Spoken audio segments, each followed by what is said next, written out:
ADGPക്കെതിരായ ആരോപണത്തിൽ KM ഷാജഹാന്റെ വീട് കുത്തിത്തുറന്ന് പോലീസ് രാജ് നടപ്പിലാക്കുകയാണ് കേരള പോലീസ്. യൂട്യൂബർ KM ഷാജഹാന്റെ ഉള്ളൂരിലെ വീട്ടിൽ പോലീസ് പരിശോധന നടക്കുകയാണ്. ഷാജഹാനും കുടുംബവും വീട്ടിലില്ലാത്ത സമയത്താണ് പരിശോധന നടത്തുന്നത്. പോലീസ് സംഘം വീട്ടിലെത്തിയപ്പോൾ ജോലിക്കുള്ള സ്ത്രീ മാത്രമാണ് വീട്ടിലുണ്ടായിരുന്നത്. അവർ തടഞ്ഞുവെങ്കിലും ഷാജഹാന്റെ ഭാര്യയുടെ പേരിലുള്ള വീടിനുള്ളിലേക്ക് പോലീസ് കടക്കുകയായിരുന്നു. കോടതിയുടെ സെർച്ച് വാറന്റിന്റെ അടിസ്ഥാനത്തിലാണ് അന്വേഷണം എന്നാണ് അറിയിച്ചിരുന്നത്. ഷാജഹാൻ സമൂഹ മാധ്യമങ്ങളിലൂടെ ജാതി സ്പർദ്ധ പ്രചരിപ്പിക്കുന്നുവെന്ന് ചൂണ്ടിക്കാട്ടി ADGP S Sreejith museum police സ്റ്റേഷനിൽ നൽകിയ പരാതിയിലാണ് പോലീസ് കേസെടുത്തിരിക്കുന്നത്. KM ഷാജഹാൻ നടത്തുന്ന പ്രതിപക്ഷം യൂട്യൂബിലൂടെ ADGP ശ്രീജിത്തിനെ അപകീർത്തിപ്പെടുത്തി എന്നതാണ് കേസ്.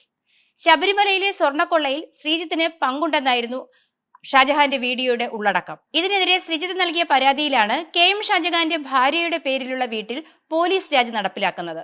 എന്നാൽ ഇതിനെതിരെ KM ഷാജഹാൻ പ്രതികരിക്കുന്നത് ഇങ്ങനെയാണ്: തുറന്നു തന്നില്ലെങ്കിൽ വീട് പൊളിച്ച് അകത്ത് കയറുമെന്ന് പോലീസ് പറഞ്ഞു.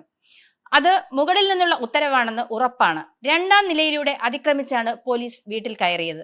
ശബരിമല സ്വർണ്ണമോഷണത്തിൽ ADGPയുടെ പങ്കിനെ കുറിച്ച് വീഡിയോ ചെയ്യുമ്പോൾ മതസ്പർദ്ധ എന്നു പറഞ്ഞുകൂടി കേസ് കൊടുക്കുന്ന തരത്തിൽ എത്തിയിരിക്കുകയാണ് നമ്മുടെ നമ്പർ 1 കേരളം. മതസ്പർദ്ധയെക്കുറിച്ച് പറയുന്നവർ KM ഷാജഹാൻ എന്താണെന്നും എങ്ങനെയാണെന്നും ഒന്ന് അറിയേണ്ടതാണ്.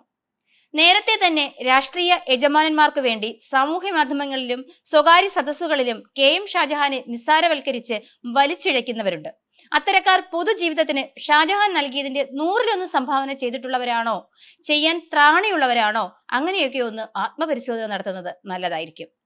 സ്വന്തം കേമത്തങ്ങൾ സ്വയം എഴുന്നള്ളിച്ച് നടക്കുകയോ ആരുടെയെങ്കിലും സൗജന്യം കൈപ്പറ്റുകയോ ചെയ്യുന്ന ആളല്ല ഷാജഹാൻ. സ്വന്തം വ്യക്തി ജീവിതത്തിൽ എല്ലാ ഹീനമായ മതാചാരങ്ങളും പാലിക്കുകയും സ്വന്തം മക്കളെ ജാതിയും ജാതകവും നോക്കി വിവാഹം കഴിപ്പിച്ചയക്കുകയും ചെയ്തിട്ടുള്ളവർ ഈ മനുഷ്യന്റെ വ്യക്തി ജീവിതത്തെക്കുറിച്ച് ഒന്ന് അന്വേഷിച്ചു നോക്കണം. ചങ്ങനാശ്ശേരിയിൽ കമ്മ്യൂണിസ്റ്റ് പാർട്ടി കെട്ടിപ്പടുക്കുന്നതിന് നേതൃത്വം നൽകിയ മുഹമ്മദ് അലിയാണ് ഷാജഹാന്റെ പിതാവ്. പുന്നപ്ര വയലാർ സമരത്തിന്റെ മുന്നണി നേതാവായിരുന്ന അനശ്വര വിപ്ലവകാരി CG സദാശിവന്റെ സഹോദരി പുത്രിയാണ് ഷാജഹാന്റെ മാതാവ്. അതായത് തന്റെ പിതാവ് മുസ്ലിം സമുദായ അംഗവും മാതാവ് ഹിന്ദു സമുദായ അംഗവും ഭാര്യ ക്രൈസ്തവ മതത്തിൽപ്പെട്ടവരുമാണ്. താൻ മതേതരവാദിയാണെന്നതിന് കൂടുതൽ സർട്ടിഫിക്കറ്റുകൾ ആവശ്യമാണോ എന്ന് മേനി നടിക്കുന്ന ആളല്ല ഷാജഹാൻ. ഇതൊന്നും ഒരാളോടും പറയുകയും അദ്ദേഹം ചെയ്യാറില്ല.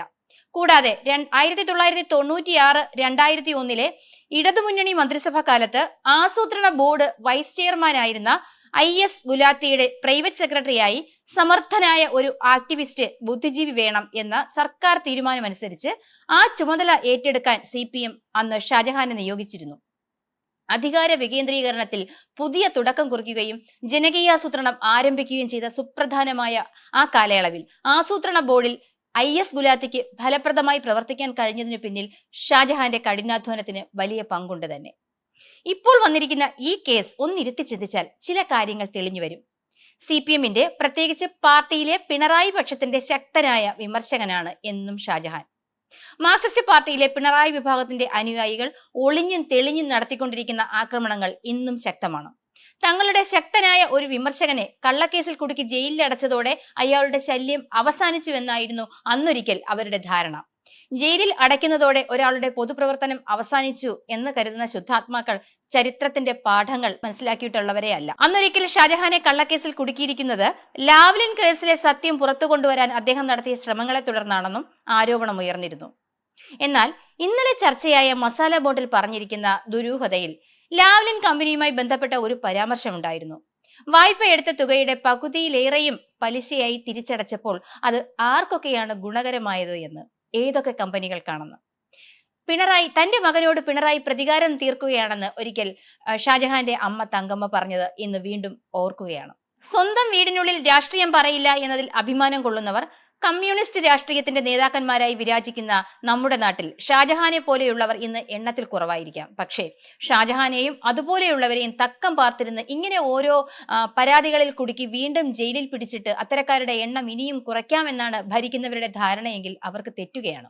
ജയിലിൽ അടച്ചതുകൊണ്ടും മർദ്ദനങ്ങൾക്കിരയാക്കിയത് കൊണ്ടും ധീരരായ മനുഷ്യരെയും അവരുടെ ആശയങ്ങളെയും ഇല്ലാതാക്കാൻ കഴിയില്ല എന്നത് ചരിത്രത്തിന്റെ ലളിതമായ പാഠങ്ങളിലൊന്നാണ്. അതുപോലെ തന്നെയാണ് KM ഷാജഹാനും.